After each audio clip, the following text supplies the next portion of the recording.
अमेरिकी आव्रजन एवं सीमा शुल्क प्रवर्तन के अपडेट के अनुसार कुख्यात गैंगस्टर लॉरेंस बिश्नोई के छोटे भाई अनमोल बिश्नोई को अमेरिकी कानून प्रवर्तन द्वारा गिरफ्तार किया गया है और वर्तमान में वह संयुक्त राज्य अमेरिका के आयोवा शहर में पोटावट्टामी काउंटी जेल में हिरासत में है। एएनआई को दिए एक आधिकारिक बयान में आईसीई ने कहा कि बिश्नोई को सुविधा में हिरासत में लिया गया था और वे इस समय कोई और जानकारी साझा नहीं कर सकते।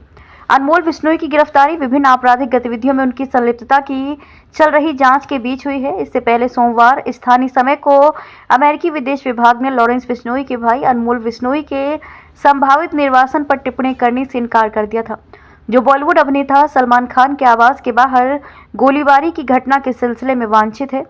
एक बयान में विदेश विभाग ने संकेत दिया है कि मामला होमलैंड सुरक्षा विभाग डीएचएस और संघीय जांच ब्यूरो एफबीआई के अधिकार क्षेत्र में आता है।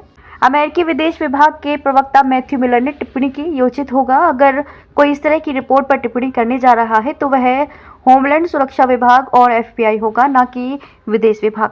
मैंने इसे इस तरह से पेश किया क्योंकि वे टिप्पणी करने से इनकार कर सकते हैं, लेकिन मैं निश्चित रूप से ऐसी किसी चीज पर टिप्पणी नहीं करने जा रहा हूं जो उनके अधिकार क्षेत्र में आती है। ये घटनाक्रम पिछले सप्ताह कैलिफोर्निया में अनमोल बिश्नोई को अमेरिकी आव्रजन विभाग द्वारा हिरासत में ले जाने के बाद हुआ, जिसमें बताया गया है कि एफबीआई अधिकारियों और भारतीय सुरक्षा एजेंसियों ने उसे भारत वापस भेजने की संभावना पर चर्चा की है। ये तब हुआ जब मुंबई पुलिस की अपराध शाखा ने अनमोल बिश्नोई को भारत वापस लाने के लिए प्रत्यार्पण प्रक्रिया शुरू की। अनमोल बिश्नोई सलमान खान के आवास पर गोलीबारी और एनसीपी नेता बाबा सिद्दीकी की हत्या में शामिल एक वांछित गैंगस्टर है। इससे पहले 25 अक्टूबर को राष्ट्रीय जांच एजेंसी यानी कि एएनआई ने उसकी गिरफ्तारी के लिए 10 लाख रुपए का इनाम घोषित किया था। वह 2022 में दर्ज 2 एनआई मामले में आरोपित है और इस साल की शुरुआत में सलमान खान के आवास के बाहर गोलीबारी की घटना के लिए भी वांछित है। अनमोल बिश्नोई कई आपराधिक गतिविधियों से जुड़ा रहा है और उसे संगठित अपराध में एक महत्वपूर्ण व्यक्ति माना जाता है। मलाड पूर्व पठानवाड़ी में शिवसेना और उद्धव बाला साहेब ठाकरे शिवसेना कार्यकर्ताओं के बीच झड़प। शिवसेना उम्मीदवार संजय निरुपम ने उद्धव बाला साहेब ठाकरे पार्टी के मुस्लिम कार्यकर्ताओं पर मारपीट का आरोप लगाया है। बताया जाता है कि शिवसेना यूबीटी गुट के मुस्लिम कार्यकर्ता कुछ लोगों को जबरन यूबीटी शिवसेना के पक्ष में वोट कराने के लिए ले जा रहे थे। इसके बाद जब शिवसेना संजय गुट कार्यकर्ता ने उन्हें रोकने की कोशिश की तो उन्होंने उन्हें पीटना शुरू कर दिया। इस संबंध में दिंडोसी विधानसभा उम्मीदवार संजय निरुपम ने कहा कि हमारा एक कार्यकर्ता पठानवाड़ी संजय नगर में बूथों पर देख रहा था, देखा कि वहां पर 10-15 मुसलमान आने जाने मतदाताओं को प्रभावित, किसी एक को मत देना, ऐसा कह रहे थे। हमारे कार्यकर्ता के रोकने पर उसको पीटा। उसके फोन पर हम तुरंत पहुंचे तो देखा कि कुछ लोग सड़क पर और कुछ लोग एक खुली दुकान के अंदर मतदाताओं को प्रभावित कर रहे थे। मैंने पुलिस को बुलाया और अपने कार्यकर्ता को पुलिस स्टेशन भेज दिया। पुलिस अपनी कार्यवाही कर रही है।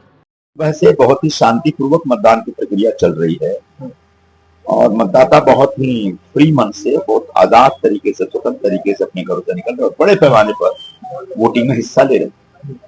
ऐसा लग रहा है कि उबाठा के लोगों को इस बात की चिंता है और कुंठा है कि महायुति के उम्मीदवार को ज्यादा अच्छा प्रतिसाद मिल रहा है।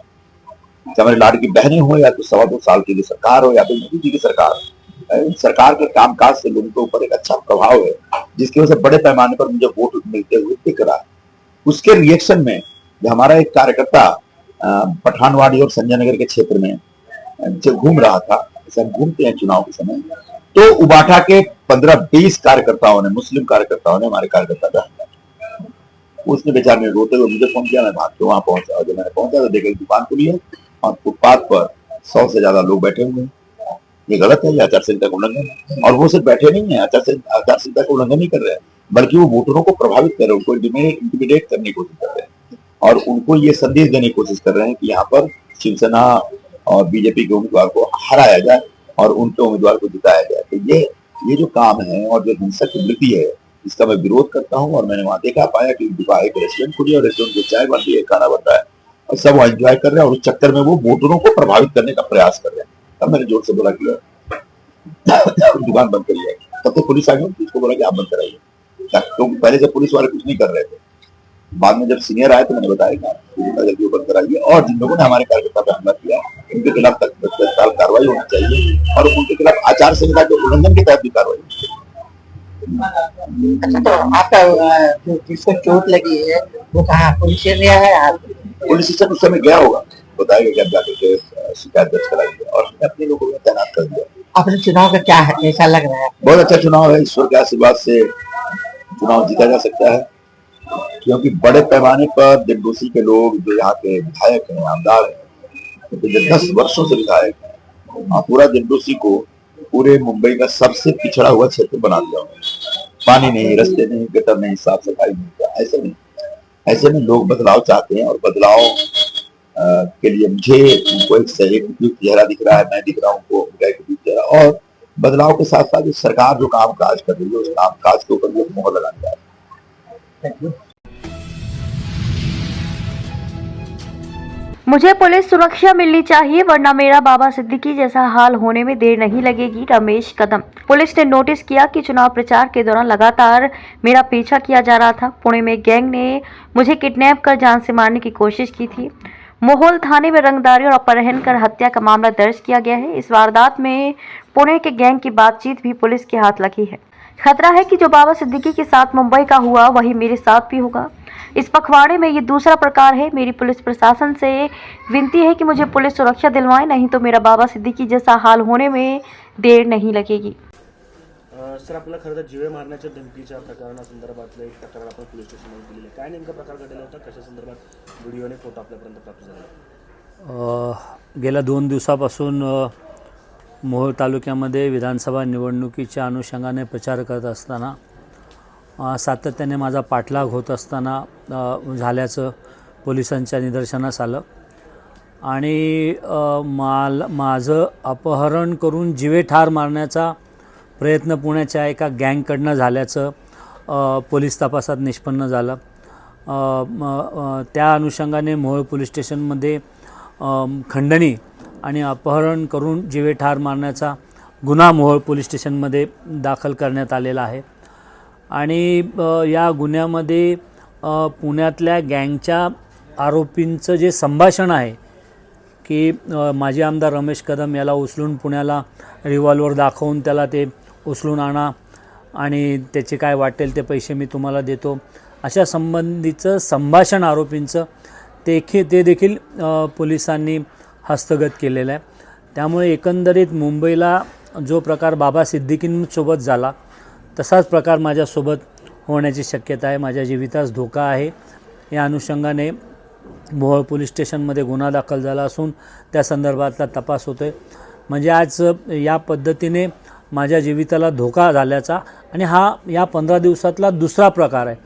15 दिवसापूर्वी मोहोळमधलं जे माझं जनसंपर्क कार्यालय होतं ते देखील 2 अज्ञात इसम आले होते आणि त्या 2 अज्ञात इसमांकडे गावठी बनावटीचं पिस्तूल लोकल क्राईम ब्रांच सोलापूरच्या पोलीस अधिकाऱ्यांना त्यावेळी आढळलं होतं। त्यावेळेला देखील 15 दिवसापूर्वी SP सोलापूर यांना या संदर्भातला डिटेल अर्ज मी दिला होता, त्या संदर्भातली तक्रार केली होती, त्या संदर्भातलं पोलीस संरक्षण पुरवण्याबद्दलची विनंती केली होती। म्हणजे एकंदरीत हे पाहता आज पुन्हा मुंबईमध्ये जसं माजी आमदार बाबा सिद्दीकींची हत्या झाली, केवळ 50,000 रुपये घेऊन त्या आरोपीने हत्या केली, तशा संदर्भातली पैसे देऊन रिव्हॉल्वर देऊन गाडी देऊन माझी हत्या करण्याचा हा प्रकार आता समोर आलेला आहे।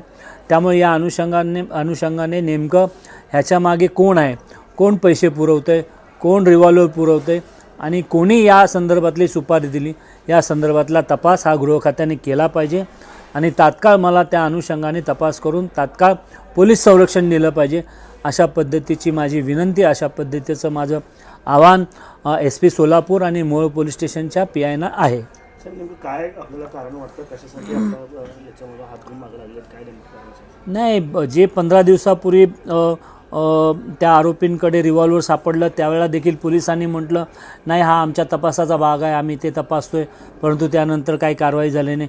परंतु काल मात्र ज्या पद्धतीने माझ्या गाडीचा 2 दिवसापासून पाठलाग होतोय आणि ज्या पद्धतीने मला किडनॅप करून जीवे ठार मारण्याचा प्रयत्न करण्याचा जो ऑडिओ व्हिडिओ समोर पोलिसांकडे आलेला आहे तपासामध्ये आणि त्यानंतर गुन्हा दाखल झाला, त्यामुळे ह्याच्या मागचा मास्टर माइंड कोण आहे आणि ह्याच्या मागचा मोटिव्ह कोण आहे, निश्चितपणाने ह्या मागे कुठलं तरी राजकारण आहे आणि ह्या राजकारणामध्ये नेमका कोण मास्टर माइंड आहे, कोणाचा हात आहे या सगळ्या गोष्टींचा तपास पोलिसांनी करणं गरजेचं आहे.